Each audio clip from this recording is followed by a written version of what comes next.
Robin Hood Radio presents Flavor Matters with Serge Matakian. He's the owner of Saravan Restaurant in Armenia.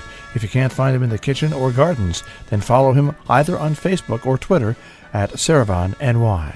Thank you, everyone, for tuning in. This is Serge from Flavor Matters and Saravan Restaurant, and I am in conversation with Sharon Chekijian, who is a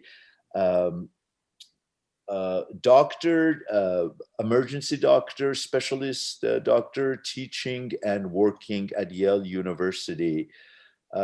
Sharon, you were telling us about your Fulbright Fellowship Scholarship in Armenia and the various projects that you've worked in Armenia, the organ transplant, the general safety of the community. You've had to put on various hats: an urban planner's hat, a public policy hat, a politician hat, a management hat, in addition to maintaining your medical disposition and medical expertise in the various projects that you've worked in Armenia. And you said something very interesting to me, to us in the previous podcast, that since your visit to Armenia in 1991, you feel like you've grown up with Armenia.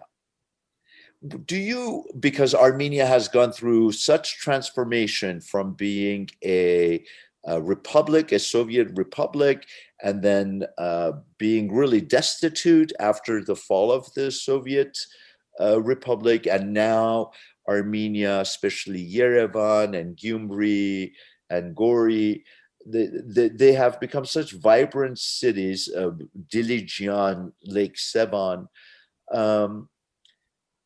Just for like a minute or two, do you mind telling us and introducing our listeners to what you mean by "I've grown up with Armenia"? Sure. As I mentioned before, after the fall of the Soviet Union, Armenia has been on this trajectory for the last, almost 30 years of really exponential growth. Just so many exciting things. I can sort of use as an example, maybe the wine industry. Armenia during the time of the Soviet Union produced cognac, and Georgia was tasked with making wine. And as we know now, the oldest winemaking facilities in the world, the oldest vineyards are actually in Armenia, biblical land. It makes sense. And you may recall that the oldest shoe in the world was found in the same cave with the oldest winemaking equipment in the world. That's right. And wine in Armenia was actually made in these ceramic vessels called quervains, or karas in Armenian. Uh-huh. And so that whole industry has really been revived from the seeds up. So, people in Armenia, and I hope you'll have a chance to interview some of these really pioneers in resurrecting winemaking in Armenia. They actually found seeds of indigenous grapes, planted the vines, and over the last 10 years or so have really made vineyards and started producing, I think, really some of the best wine in the world. And I think for wine connoisseurs, Armenia must be like one of the most fascinating destinations, because there's something like, I don't know, I want to say over 20, but probably I'm wrong. There may be even more indigenous varieties of grapes that don't exist anywhere in the world. And so I think there are some, fascinating flavors and different things that are coming out of Armenia. So I use this as an example just to show you the type of sort of inventiveness and energy that's in the country right now. And I feel really privileged, as I told you in the last segment, to sort of year by year see what those changes have been. So, I've seen the vineyards planted in their infancy. I've tasted the first harvest. I've seen wine in Boston, an export. I've seen Armenia winning, at wine competitions around the world, starting to export to Japan, to Russia. And then not just, one vineyard, but now 30 different vineyards.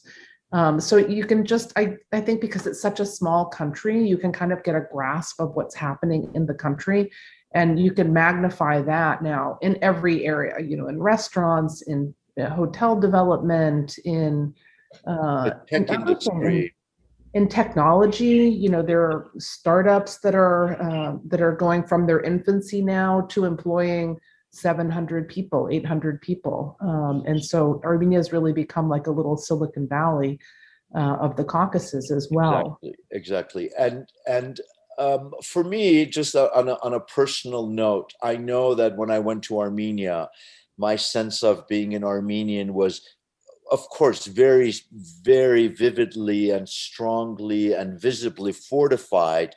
But then there was also a bit of a confusion for me, because all of a sudden this idea is a reality. I'm walking the streets, I'm experiencing the aesthetics, I'm hearing the various dialects of the different regions of Armenia.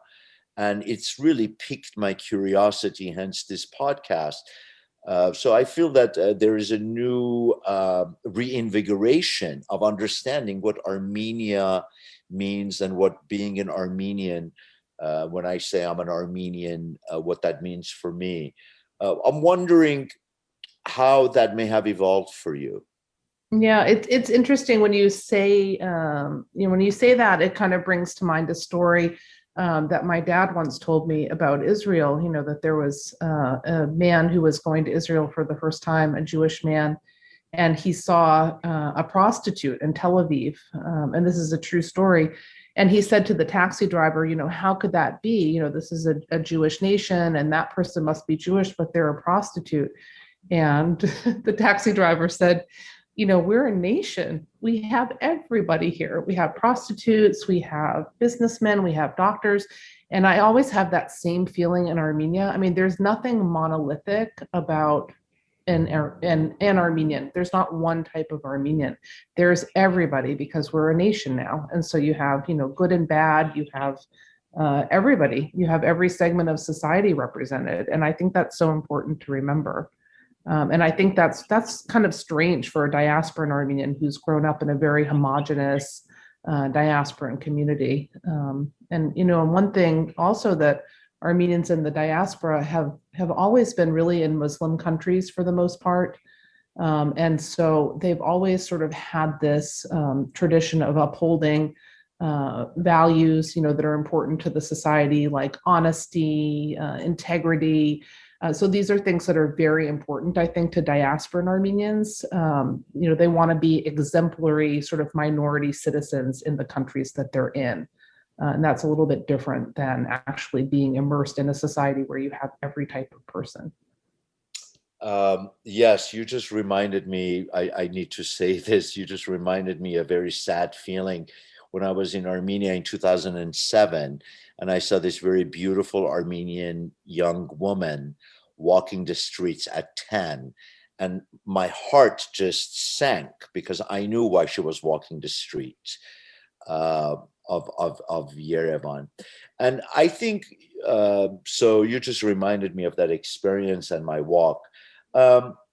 I think what makes our Yerevan, especially Yerevan and Gyumri, the two big cities, really fascinating is that a lot of Armenians have gone back from diaspora, have gone back to Armenia. So now you have Armenians that have excelled in other countries where they were born, be it Syria, Iran, America, France, Germany, Austria.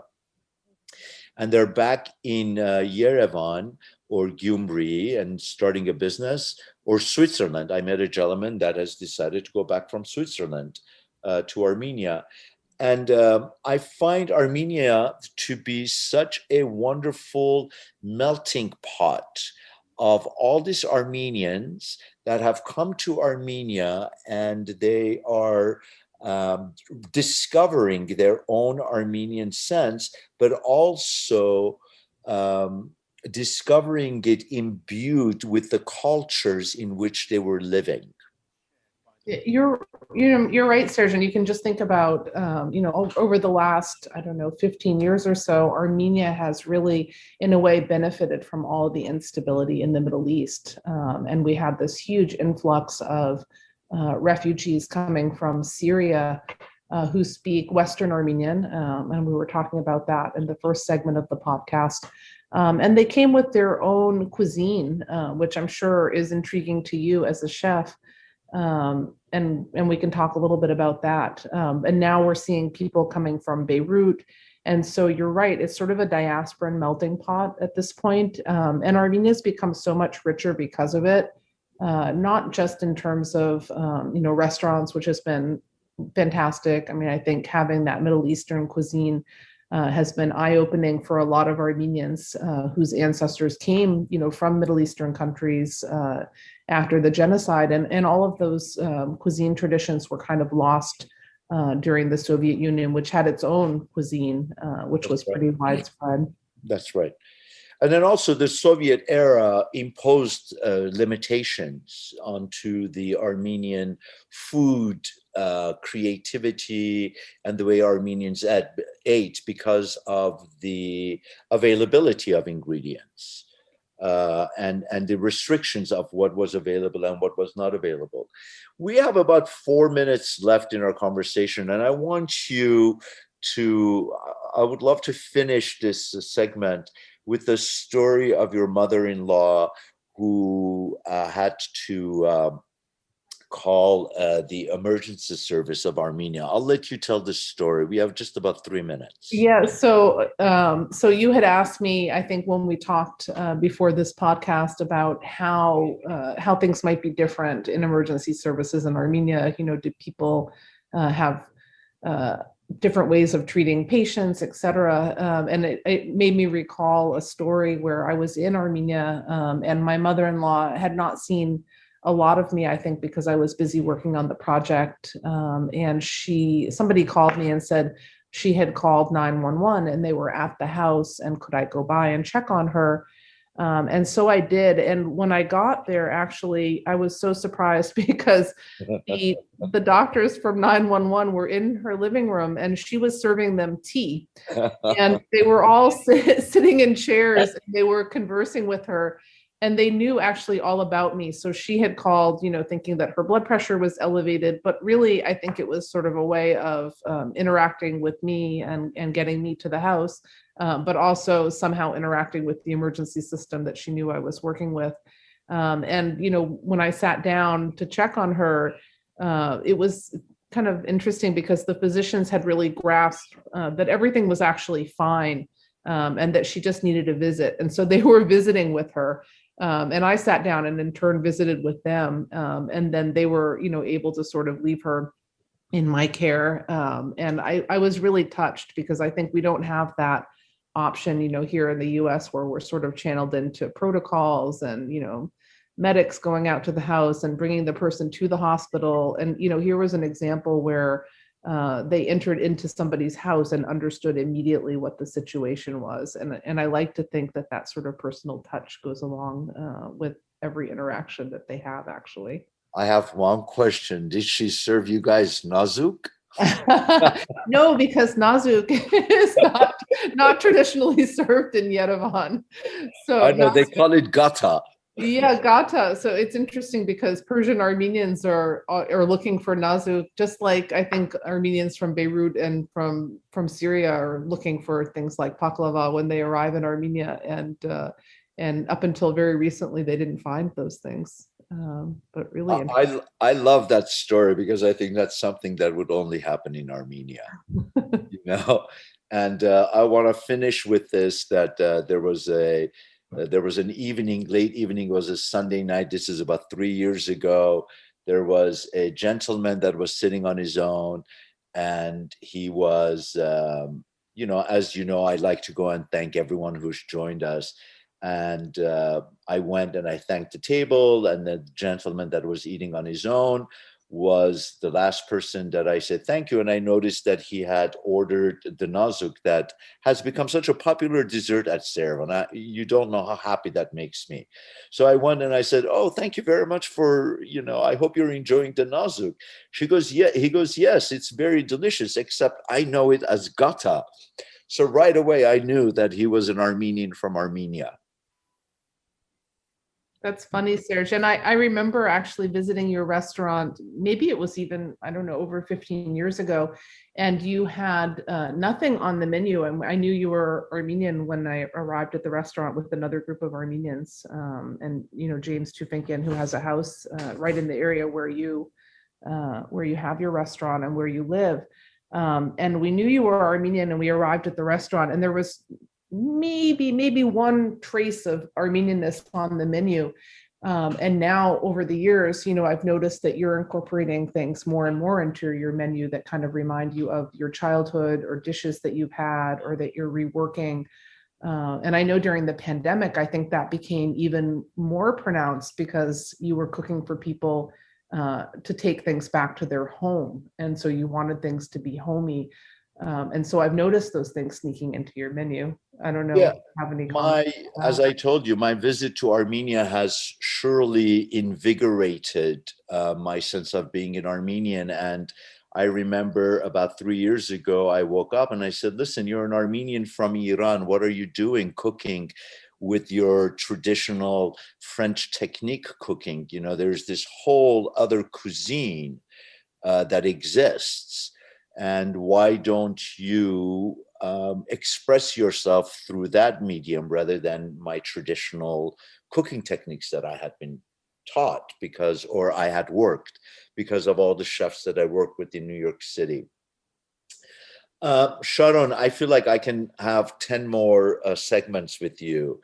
I surely hope that we will get to see each other more. There is so much more that I feel I can learn from you and extract about Armenia and the beauty of Armenia and all the positive ways in which Armenia is growing. And I want to thank you, not only from my own heart, on behalf of many other Armenians, for all the hard work that you have been doing in Armenia. Thank you, Serge. It was a pleasure to talk to you today. Thank you so much. This is Serge from Yerevan Restaurant and Flavor Matters. And I had the pleasure of speaking with Dr. Sharon Chekijian, who is an assistant professor of medicine, emergency medicine at Yale. Thank you for tuning in.